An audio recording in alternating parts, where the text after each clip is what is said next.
Assalamualaikum warahmatullahi wabarakatuh. Kisah ini berjudul 5 Karomah Mbah Holil Bangkalan Madura yang dirahasiakan oleh beliau. Karomah Syekhona Holil Bangkalan Madura atau Mbah Holil sangatlah banyak, baik itu yang diketahui umum maupun yang tersembunyi. 1. Melihat berkat di kepala Kiai Imam Masjid. Mbah Holil muda dan berstatus sebagai santri, beliau melaksanakan sholat Jumat di pesantren yang beliau tempati.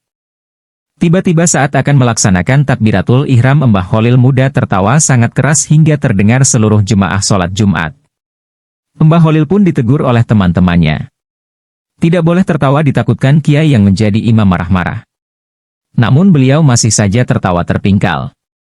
Dugaan teman-temannya itu ternyata tidak keliru. Setelah selesai sholat, sang kiai imam masjid tadi menegur Mbah Holil muda bahwa dalam salat itu tidak boleh tertawa.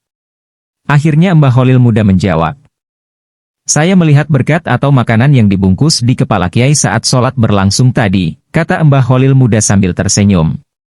Mendengar jawaban tersebut, sang kiai menjadi sadar dan merasa malu karena kiai mengingat bahwa saat menjadi imam tadi merasa tergesa-gesa untuk melakukan kenduri sehingga mengakibatkan syalatnya tidak khusyuk.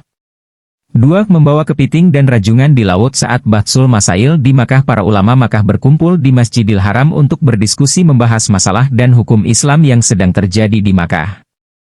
Semua masalah dapat diselesaikan kecuali mengenai halal haramnya kepiting dan rajungan. Terjadi banyak pendapat dan tidak menemukan solusi. Mbah Holil duduk di antara peserta lainnya. Melihat permasalahan tersebut belum menemukan solusinya, Mbah Holil meminta izin untuk menawarkan solusi. Akhirnya Mbah Holil dipersilahkan ke depan oleh pimpinan diskusi untuk menjelaskan solusi yang ditawarkan. Saudara sekalian, ketidaksepakatan dalam menentukan hukum kepiting dan rajungan ini disebabkan kita belum pernah melihat bentuk aslinya, ujar Mbah Holil. Kepiting seperti ini, ucap Kiai Holil sambil memegang dan menunjukkan kepiting yang masih basah. Sedangkan rajungan seperti ini, lanjut dia seolah dia baru saja mengambilnya dari laut. Pada saat itu, usai Mbah Holil menjelaskan, semua hadirin merasa terpana dan suasana menjadi gaduh. Mereka saling bertanya dari mana Holil mendapatkan kedua hewan tersebut. Dalam sekejap saja setelah kejadian tersebut, akhirnya para ulama menemukan solusi dan Mbah Holil disegani para ulama Masjidil Haram. 3. Kehabisan waktu sholat Asyar di Madura. Akhirnya berjamaah di Masjidil Haram. Mbah Holil dan Kiai Syamsul Arifin sedang berdiskusi di pinggir pantai membahas pesantren dan keadaan umat pada masa itu. Beliau berdiskusi begitu lama hingga lupa bahwa waktu sholat Asyar segera habis. "Kita belum sholat Asyar, Kiai," kata Kiai Syamsul Arifin mengingatkan. "Astagfirullah," kata Mbah Holil menyadari kehilafannya. "Waktu Asyar hampir habis, kita tidak mungkin salat secara sempurna, Kiai," ucap Kiai Syamsul Arifin.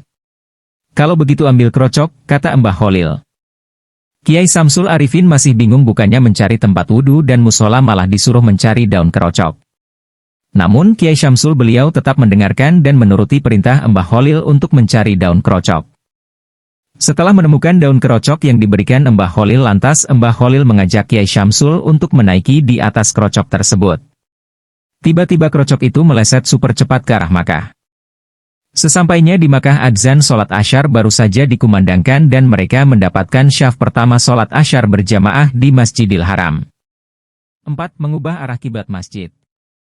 Mbah Holil sedang memantau masjid yang dibangun oleh menantu beliau Kiai Muntaha. Ketika melihat arah kiblat, Mbah Holil menegur yang alim itu untuk membenahi arah kiblatnya. Sebagai orang alim, Kiai Muntaha mempunyai alasan sendiri dalam menentukan arah kiblat. Beberapa argumentasi dikemukakan kepada Mbah Holil untuk memperkuat pendapatnya.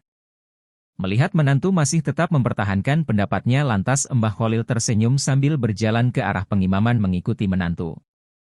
Kemudian Mbah Holil mengambil kayu untuk melubangi dinding dan meminta Kiai Muntaha melihat lubang tersebut. Betapa kagetnya setelah melihat lubang itu, ternyata terlihat Ka'bah sangat jelas. Akhirnya Kiai Muntaha sadar bahwa pendapatnya salah dan membah kiblat sesuai dengan pendapat Mbah Holil. 5. Menyelamatkan perahu tenggelam.